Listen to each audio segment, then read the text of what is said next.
Bueno, y este domingo, siempre en política, nuestro medio asociado La Tercera publicó una entrevista a Natalia Compañón. Queremos analizar sus declaraciones, pero no solamente las declaraciones de Natalia Compañón, también las palabras del exministro Burgos y todo lo que está pasando en materia política. Tomamos contacto con el diputado del Partido Socialista, Juan Luis Castro, integrante de la comisión investigadora del caso Cabal y además es el jefe de la bancada de los diputados del PS. Muchísimas gracias por este contacto a esta hora con CNN. ¿Cómo está, diputado? ¿Qué tal, Matilde? Gusto saludarla. Muy bien. Escuchaba durante el día al diputado Ward diciendo que las declaraciones de Natalia Compañón daban pie para una tercera comisión investigadora. ¿Usted comparte ese juicio? No. Yo creo que la fase investigadora del Poder Legislativo se acabó hace 6 meses.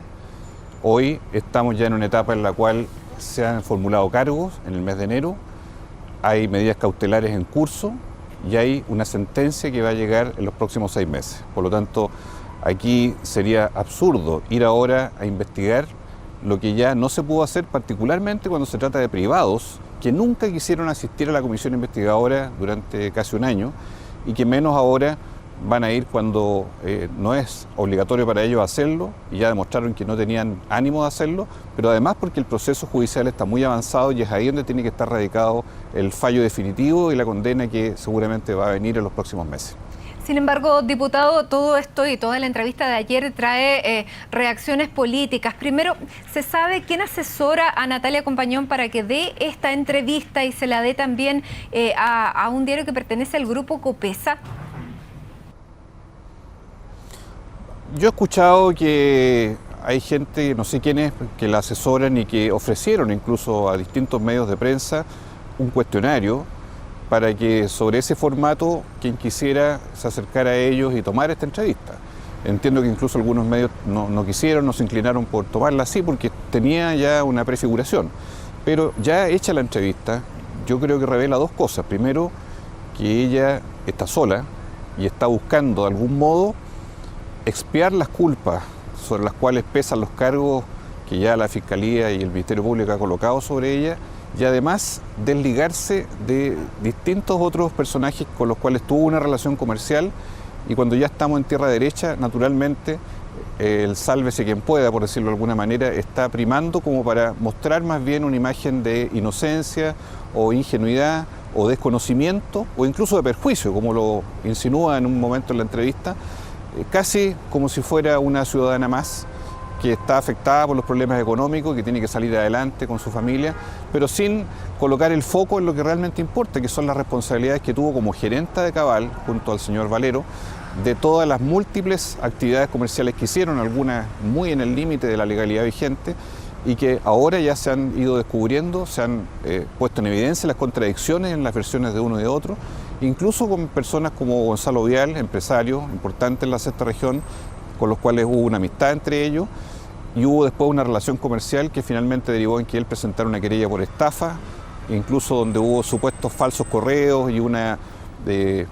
toda una idea de una persecución hacia las empresas de Gonzalo Vial que al parecer serían falsos. O sea, hay aquí distintas aristas que la verdad no contribuyen a que hoy día Natalia Compañón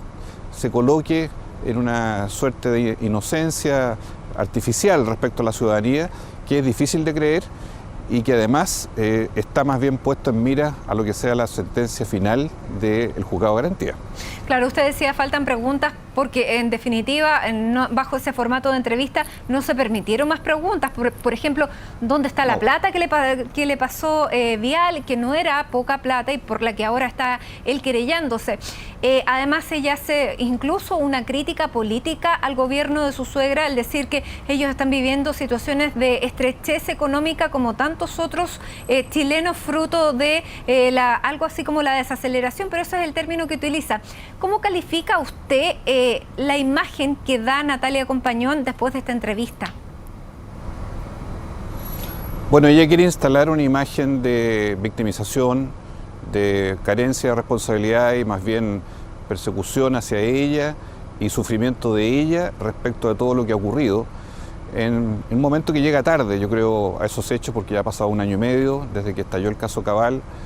Ella misma tuvo muchas contradicciones en sus declaraciones y en la última etapa, en estos últimos meses, se ha tratado esencialmente de deslindar de señor Valero, su socio, de Juan Díaz, con el cual también ha tenido una controversia y hay querellas cruzadas, y una deuda de 300 millones del periodo anterior, y también de todos con quienes estableció una pactación comercial en un momento determinado para sacar adelante este negocio. Cabal era una empresa que no era solo el rubro inmobiliario, se dedicaba a lo que le pidieran, y básicamente era un intermediador para llegar con un determinado precio a ofrecer un producto, y sobre ese precio se hacía un recorte que era la utilidad que tenía Cabal, pero en cualquier ámbito, que incluso llegó prácticamente casi hasta el espionaje industrial, como eran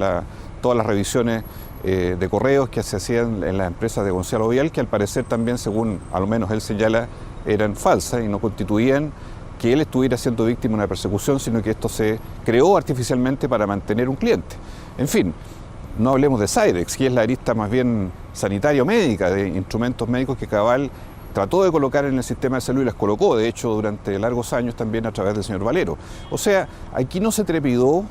en usar todos los medios, todas las formas que estuvieran al alcance para poder llegar a hacer buenos negocios, y esos negocios no se detenían en las fronteras o los límites que normalmente conocemos respecto a la probidad, en muchos casos, y respecto a los resguardos éticos y los resguardos legales que corresponden. Me parece feo que hoy día la señora Compañón trate nuevamente de, no sé, arrastrar o aludir a la moneda cuando habla en una parte de su anterior equipo jurídico, como si el equipo jurídico anterior la hubiera dañado, perjudicado, sembrando de alguna manera dudas en la ciudadanía a través de esa entrevista, que a mí no me cabe tampoco, valga la redundancia, ninguna duda, que tienen que ver con una exculpación, con transferir las responsabilidades a otro y no asumirla ya a esta altura del proceso judicial, que está bastante avanzado, donde todos sabemos que está, yo diría, un tanto sola en este episodio, y a la vez tratando de deshacerse de todas las compañías que tuvo, con las cuales hizo todas estas transacciones comerciales. ¿Le cree cuando ella dice que no utilizó nunca el nombre de su suegra para realizar estos negocios? Difícil creerlo, sinceramente, porque cuando aparece el caso Cabal propiamente tal, uno se pregunta, bueno, ¿por qué el señor Luksic terminó pidiendo disculpas ante la ciudadanía por haber recibido a Natalia Compañón y a otras personas más, en circunstancia que él era el que de alguna manera lo trasluce, recibió la información de que a quien estaba recibiendo era a quienes tenían un parentesco con la mandataria? Entonces, ¿quién puso esa palabra en la boca, ¿no es cierto?, de quien finalmente se arrepiente de haberlo recibido? ¿Quién pidió esa reunión? Sabemos que fue ella y que fue Valero. Entonces, yo creo que hoy día desdecirse de todo eso y pensar de que ellos en un momento, yo creo que hicieron uso y abuso indebido del nombre de la presidenta, y esa es la falta de escrúpulo y ese es el daño totalmente inmerecido que ha tenido la mandataria hoy día de todo este episodio que ha sido tan terrible en realidad para la ciudadanía, para el propio gobierno, pero que tiene unas responsabilidades que son en parte importantes de ella, porque ella, al tener un rol en cuanto a tener esta vinculación de parentesco político, digamos, porque no es de la familia consanguínea, pero sí por tener una relación, ¿no es cierto?, matrimonial con un hijo de la presidenta, mayor cuidado debió haber tenido, mayor prolijidad, jamás haber abusado del nombre de la presidenta para un negocio, para una prebenda, porque eso es lo que en Chile justamente criticamos, pues. Si en algo queremos combatir hoy día la desigualdad, es precisamente lo que la gente nos dice, que ¿Diputado? Hay gente que tiene nombres de mayor alcurnia que otros. Diputado, ella también señala que su defensa estuvo más bien enfocada a que no le llegaran dardos a la moneda más que en su propia defensa, y es por eso dice que ella lo cambia. Sin embargo dice, y bueno, habla que la moneda puede estar monitoreando su caso, pero también dice que ella no lo habla con la presidenta de la República. ¿Es creíble pensar que si la moneda está sobre el caso no lo hable con la presidenta? Mire, yo creo que toda la entrevista de Natalia Compañón es bastante poco confiable, a mi juicio, porque irrumpe en un momento muy extemporáneo, muy posterior a cuando ya ha salido casi toda la verdad de lo que pasó en sus distintas etapas, y por lo tanto, si no se dijo la verdad desde un comienzo, si hubo versiones y versiones una sobre otra, creer esta última, la verdad que es bastante cuesta arriba. Por eso yo creo que todo esto está bastante en tela de juicio y más bien habla de una escaramuza de ella, de querer aparecer en este cuadro más bien de debilidad, de perjuicio, de daño inmerecido, ¿verdad? Que la verdad poco convence a esta altura a la ciudadanía. Ella dice que no puede salir a la calle porque es víctima de agresiones verbales e incluso físicas. ¿Ella con esta entrevista, a su juicio, logra lavar frente a la opinión pública su imagen? Habría que hacer una encuesta de la gente que leyó el artículo, no lo sé, pero yo creo que la puesta en escena de la entrevista, si es efectivo que esto se hizo por una asesoría que formateó las preguntas, que se aceptó ese modelo para hacer la entrevista con el objeto de aparecer, y sin duda cualquier medio va a tener interés en una entrevista a Natalia Compañón porque es un personaje ya de lo que ha ocurrido en el último año y medio. Yo sí creo que es difícil que la gente pueda de buenas a primeras aceptar un cambio de las versiones, de la realidad de lo que pasó y sobre todo una cierta ingenuidad cuando todos los datos indican, las declaraciones que ya se han decodificado en la Fiscalía, que ella tuvo un rol muy activo, un rol de liderazgo en lo que fue todo el accionar de Cabal, porque era gerenta junto al señor Valero, y por lo tanto desconocer todas las transacciones que se hicieron o los efectos de esas transacciones es muy difícil de aceptar a esta altura. ¿Cómo califica usted a Natalia Compañón después de ser parte también de esta comisión investigadora del caso Cabal? Bueno, ella nunca fue a la comisión investigadora, es bueno aclararlo porque ningún privado concurrió. Conoce más datos que otras personas y también conoce la entrevista. ¿Cómo la califica usted? No, yo creo que era una persona que tenía una gran ambición, que buscó hacerse dinero para la empresa Cabal con mucha rapidez, tenía muy poco capital. Ella se sabe que tiene astucia, que tiene habilidad para comunicarse, para persuadir, para los negocios, señor Valero también. O sea, pareciera ser una sociedad en que ellos buscaron hacerse de un caudal económico en forma rápida. Y ahí creo que viene el gran problema de fondo, que es que se perdieron los escrúpulos, se perdieron los límites. Hay mucha gente de la UDI involucrada en esto. Yo no digo que este sea un problema político, pero bajo el rol que tenía ella y vincularse directamente con operadores, con gente que tenía ya un historial de alguna manera en el campo financiero. Era bastante complicado aceptarlo de buena primera, que no fuese por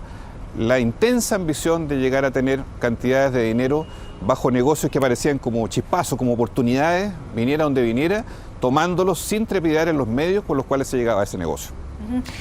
Diputado, finalmente, y en su calidad ya de líder dentro de los diputados como jefe de bancada, lo quiero llevar a la arena política, porque el presidente de la Cámara, que es de su partido, ha dicho que es conveniente adelantar y poner ya las cartas sobre la mesa, las cartas presidenciales. ¿Usted comparte esa apreciación? Él ha dicho, el gobierno termina en un año y medio más, el Partido Socialista continúa. ¿Usted comparte ese juicio?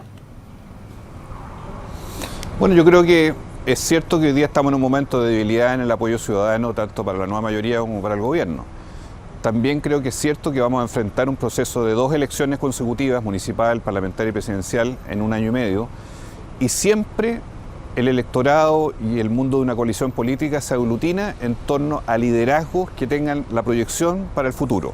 La anterior elección municipal le hicimos, a pesar de que estaba en Estados Unidos, le hicimos con la presidenta Bachelet como imagen, a pesar de que ella ni siquiera aceptaba todavía ser candidata. Hoy nuestro mundo no tiene una candidatura única para poder plantearse la próxima elección presidencial. Entonces, encuentro razonable, no lo digo como jefe de todos los socialistas, porque no lo hemos discutido todavía, lo veremos seguramente en los próximos días, pero parece razonable a mi modo de ver que en la medida que vayamos visibilizando, que vayamos colocando en la escena a quienes queremos de los nuestros que se proyecten al próximo gobierno, naturalmente eso, en vez de dividir, va a aunar, va a dar sentido de futuro, de propósito, va a buscar activar de alguna manera a la ciudadanía que adhiere a la nueva mayoría como expresión de esta diversidad en el bloque de centro-izquierda. Y ahí, por supuesto, tendremos competitividad. Si hay primarias, habrá primera vuelta, según lo que digan unos u otros partidos, pero parece razonable, no para dejar atrás al gobierno, sino para proyectar precisamente lo que queremos de un proyecto político de nueva mayoría al futuro, ya que emerjan esos liderazgos lo más pronto posible, para no esperar lo que ya vemos sí que está ocurriendo en la derecha, donde hay un candidato que es don Sebastián Piñera, que está en plena campaña, sin decirlo, está en su derecho a hacerlo también, está recorriendo el país con sus candidatos a concejales y alcaldes. Entonces, yo creo que es un momento en que debemos reflexionar sobre esto y tal vez será la nueva mayoría la que decidirá, o los propios presidenciables, en qué minuto se lanzan, ¿no es cierto?, al ruedo para presentar sus opciones. Muy bien, diputado Juan Luis Castro, gracias por este contacto con CNN Chile. Muy buenas tardes. Muy bien. Hasta pronto, Matilde, muy amable.